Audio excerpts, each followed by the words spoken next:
And one day I just had like this epiphany. There was a series of events with some people that said some stuff at the right times. One was my friend Laura that I used to use with that saw me and she was sober and she told me to not go near her.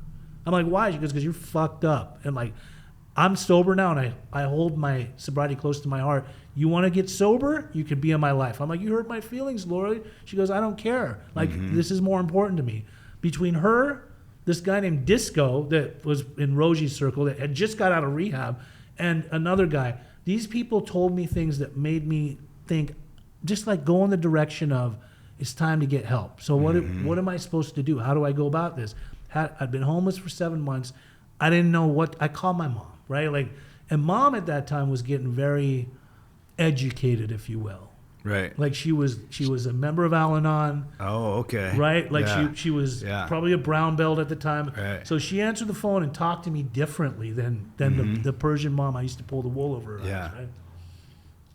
And she basically just told me, like, why are you calling me? I'm like, well, because you're my mom. Right. I told you not to call me for a year until you have a year sober and you work those 12 steps. I'm like, what are the 12 steps? What are you talking about? You're my mom. She goes, listen, I'll tell you this right now and it might hurt your feelings. I said, what's that? She said, you're dead to me.